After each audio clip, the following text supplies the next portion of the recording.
New Zealand versus Bangladesh. और इंजी भाई ने मुझे शो स्टार्ट होने से पहले बताया था कि उनके पास एक बड़ी अहम खबर है बांग्लादेश के कैंप से। मैं चाहूंगी आप खुद ही बताएं। नहीं, उनकी जो वो देखते हैं वो ये कि अगर वो नया बॉल सेव करके कि जी नए बॉल से अगर वो विकेटें ना गिरी उनकी तो वो 300 प्लस स्कोर देख रहे हैं। और मुझे ऐसा लग रहा है कि जिस तरह जो बांग्लादेश की बॉलिंग है वो इस स्कोर को डिफेंड कर लेगी। हालांकि जो पिंडी की पिच की रिपोर्ट है ना वो ये कि जी ट्रू बैटिंग पिच है। अभी तक जो कहा जा रहा है कि जी बिल्कुल बैट्समैनों के लिए है। और सिर्फ नया बॉल है ना, पिंडी में हम जानते हैं कि जी नया बॉल है ना थोड़ा सा स्विंग होता है। अगर वो उसको काबू कर गए और टॉस, तो मेरा ये ख्याल है कि और बांग्लादेश वाले बहुत कॉन्फिडेंट थे इस चीज़ पे कि जी हम सेमीफाइनल की दौड़ में शामिल हैं। इंजी भाई, इन्होंने 2017 वाली जो चैंपियंस ट्रॉफी थी उसमें न्यूजीलैंड को हरा के बाहर भी किया था, तो वो भी एक एज होता है थोड़ा मेंटली। वो जिस तरह खेल रहे हैं ना तो वो उनका जो कॉन्फिडेंस लेवल है वो ये कह रहे हैं कि जी हम दोनों टीमों को हराएंगे। वैसे उन्होंने कल हमें तो इतना ज़्यादा कंसीडर नहीं किया, लेकिन वो कह रहे हैं कि जी हम न्यूजीलैंड वाला मैच होगा ना तो उनका कॉन्फिडेंस लेवल डिफरेंट हो जाएगा। और कह रहे थे कि जी फिर पाकिस्तान को, क्योंकि हो सकता है कि जी पाकिस्तान अपने बेंच पे बैठे हुए लोगों को खिलाए कि दूसरी चीज़ों को खिलाए, क्योंकि पाकिस्तान का रन रेट बहुत नीचे आ गया क्योंकि जी बहुत मुश्किल हो गया पाकिस्तान के लिए। तो बांग्लादेश वाले कल बहुत थे कि, और जिस तरह की उन्होंने पहले मैच में क्रिकेट खेली ना, देखो वो हार गए हैं। एक तो दो चीज़ें उनकी बहुत पॉजिटिव हुई उनको, जो किसी भी टीम को उठाने के लिए बहुत ज़बरदस्त होती हैं। एक तो ये था कि जिससे टॉस हो रहा है इस वक्त, हम अपने व्यूअर्स को रावलपिंडी स्टेडियम लिए चलते हैं। खबर ये है कि न्यूजीलैंड ने टॉस जीता है, पहले फील्डिंग का फैसला किया है। सकी भाई, कैसा लग रहा है आपको फैसला इस ट्रैक पे न्यूजीलैंड का? आई थिंक बिल्कुल ठीक है। उन्होंने जो है वो चेज करना चाह रहे होंगे थोड़ा सा, प्रॉब्ली शायद ड्यू को भी देख रहे होंगे कि भी अगर ड्यू पड़ जाती है और ऑब्वियसली यहाँ पे वो उनको जल्द से जल्द आउट करना चाह रहे होंगे। ये भी एक वो सिचुएशन आ जाती है, क्योंकि जहाँ पे पिंडी का थोड़ा बहुत एक बैक ऑफ द माइंड ये होता है कि थोड़ा गेंद कैरी करता है, थोड़ा सा कराची से लाहौर से थोड़ा यहाँ पे गेंद कैरी करता है, क्योंकि जाहिर है हमारा नॉर्थ साइड बनता है और टेम्परेचर थोड़ा सा लो होता है कराची से लाहौर से, तो शायद वो मेरा ख्याल है अर्ली ऑन जल्दी आउट करके थोड़ा सा ड्यू अपना रैप अप करके घर जाना चाहिए। आई थिंक यही इनको न्यूजीलैंड का प्लान होगा।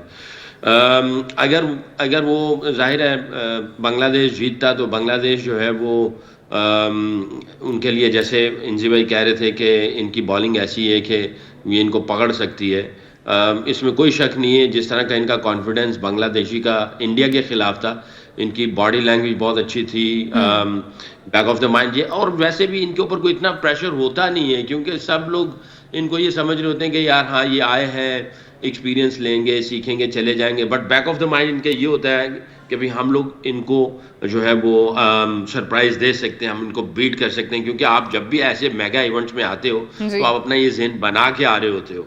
तो आई थिंक अगर आप देखें शॉर्टर वर्जन में बांग्लादेशी टीम जो है वो या आप इसको ये नहीं कह सकते कि ये बिल्कुल ही राइट ऑफ कर दिया जाए, या इनके अंदर फाइटिंग स्पिरिट नहीं है या इनके अंदर बिलीफ नहीं है। ये तो इनके अंदर इनको मौके की ताक में होते हैं, जैसे इनको मौका मिलता है ये एकदम चढ़ाई कर देते हैं और वो छोड़ते नहीं है, फिर उस मोमेंटम को कैरी ऑन कर देते हैं। They have good qualities as well. Experience के एतबार से शायद न्यूजीलैंड के साथ उतना ना हो, बट इनके अंदर इतना पोटेंशियल है कि अगर इनको मौका मिले तो ये दबोच सकते हैं इनको। इंजी भाई, आज दोनों टीम्स में दो चेंजेस हैं। रचिन वापस आए हैं आज, अपने इस टूर्नामेंट का पहला मैच खेलेंगे। डेविन कॉनवे जो उनकी जगह पे खेल रहे थे पहले, वो भी बहुत अच्छा कर रहे थे। तो now I think team is more balanced New Zealand की जो है, पहले भी खैर बैलेंस थी, लेकिन अब शायद लग रहा है एक पॉइंट और दे दे इनके बैलेंस को। नहीं, न्यूजीलैंड की टीम बैलेंस्ड है और कोई ऐसी चीज़ नहीं, रचना उनको स्पिन भी करा के देते ना, उसका भी एडवांटेज लेगा और वो स्कोर भी बहुत अच्छा कर रहा था। तो न्यूजीलैंड वालों को मैं देखता हूँ कि जी उनको फ़र्क नहीं पड़ता कि जी अगर वो कोई चेंज वगैरह कर देना, जो उनका प्लान होता है तो वो उस पर अपने, वो हमारी ही टीम है जो 5 बॉलर्स के साथ नहीं बनती। हाँ, वो मैं कल प्रेस कॉन्फ्रेंस में हैरान हुआ जिस समय उसने कहा ना कि जी हमारा तो बैलेंस ही नहीं बनता 5 बॉलर्स के साथ। तो मैंने कहा कि उस सारी क्रिकेट ही उसने गलत कर दी है कि जी हमारा 5 बॉलर्स के साथ बैलेंस ही नहीं बनता, सारी दुनिया की टीमों का बन रहा है तो हमारा नहीं बन सकता। तो ये आप जिस टाइम देना, मैं आपको एक बिल्कुल सिंपल सी सोच बताऊं, जिस टाइम आप लंबी बैटिंग से खेलते हैं ना, क्योंकि जी हम बहुत लंबी बैटिंग से खेलते हैं, तो आप है ना डिफेंस की तरफ चले जाते हैं। जिस टाइम आप पूरी बॉलिंग से खेलते हैं ना, और आप 6 बैट्समैनों के साथ खेल रहे हैं, 5 बॉलर्स के साथ खेलते हैं, तो जिस तरह ही आप टीम अनाउंस करते हैं ना, दूसरी टीम को मैसेज जाता है कि इनकी अप्रोच क्या है, क्योंकि जी ये एग्रेसिव अप्रोच के साथ आ रहे हैं कि 5 बॉलर्स के साथ खेल रहे हैं। तो ये बिल्कुल सिंपल सी चीज़ है, मुझे नहीं समझ आई कि जी इस तरह की स्टेटमेंट है ना क्यों दी गई है। तो बहरहाल ये है कि जी आज दोनों टीमें आज डिसाइड हो जाएगा, या तो आज ही सेमीफाइनल का पता चल जाएगा दूसरी टीम कौन सी है, या फिर जरा थोड़ा सा टूर्नामेंट लंबा होगा। और बांग्लादेश की टीम को मैं देख रहा हूँ, जिस तरह सकलैन कह रहे थे ना कि ये सीखने के लिए आते हैं, इनकी स्टेटमेंट कभी नहीं आती हारने के बाद कि हम सीखने के लिए आए हैं। ये हमेशा यही कहते हैं कि हम जीतने के लिए आए हैं, और ये इसी अप्रोच के साथ खेलते हैं। जो मैं 2 चीज़ें इनकी अच्छी कह रहे थे ना कि पिछले मैच में अच्छी की, 35 पे 5 थे, गिव अप नहीं किया, फिर भी एक रिस्पेक्टेबल ठीक टोटल है ना, वहां तक चले गए। दूसरी चीज ये, उस छोटे टोटल पे भी इन्होंने फाइट की। इंडिया को कहीं ऐसा नहीं लगा कि जी इंडिया इजीली नहीं लगा इजीली जीत। अगर वो कह रहे हैं कि जी वो रन आउट और कैच वगैरह पकड़ लेते, तो वो कह रहे थे कि हम जीत भी सकते थे। मैच काफी तो डीप गया। हाँ। ये थोड़ा सा जरा फाइट देखने में आएगी, और जहां हम वन साइडेड मैच नहीं, जरा कांटेदार मैच होंगे तो हमें ज्यादा मजा आएगा देखने का। हमें भी एंटरटेनमेंट मिल जाएगी। पाकिस्तान क्रिकेट टीम की परफॉर्मेंस जो है इस आईसीसी इवेंट में भी बहुत बुरी रही है।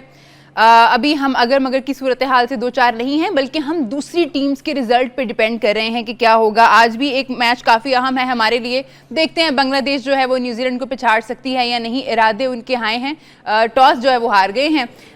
देखते हैं जी क्या होता है। सकी भाई, पब्लिक रिएक्शन हमने देखा है कि बहुत गुस्से में हैं लोग। सोशल मीडिया का टाइम है और लोग जो हैं, जो भी उनके दिल में होता है वो वीडियो बनाते हैं, लिखते हैं।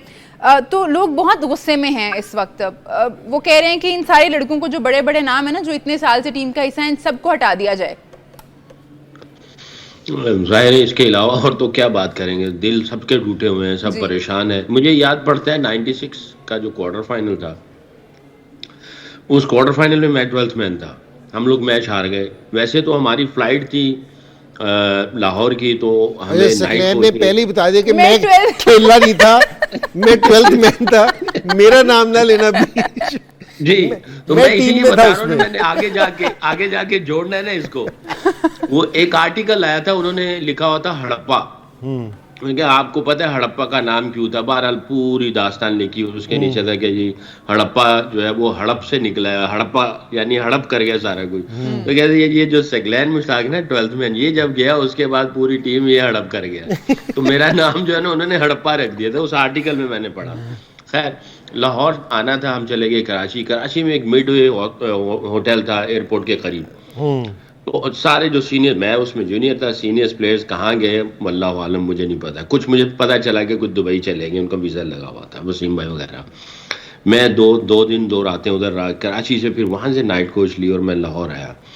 लो जी, जो टमाटर पड़ने थे उससे बच गया। घर आया तो किला गुजर सिंह में मैं पैदा हुआ, वहीं पर रहा, उधर ही रहता था मैं। लोगों को पता चल गया जी सकलैन आ गया है।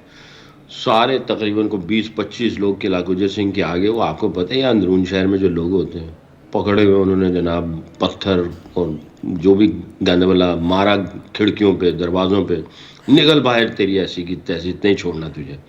वाले साहब नमाज पढ़ के आ रहे हैं, मेरा बच्चा तो खेला ही नहीं है, ये तो 12th मैन था। कहते 12th मैन था मगर पानी क्यों पियान गया, मैं तो कुट लो।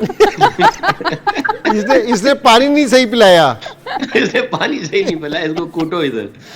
वाले साहब ने समझाया और जनाब जान छूटी। लेकिन जहाँ पे हमें स्विंग कैसे खेलनी है, स्पिन कैसे खेलनी है, स्ट्राइक ये सारी चीजें, इसी तरह खुदा न खास्ता ऐसे हालात आते तो इस हालात से बचना कैसे, ये सब ट्रेंड है, ये सब खिलाड़ी ट्रेंड है।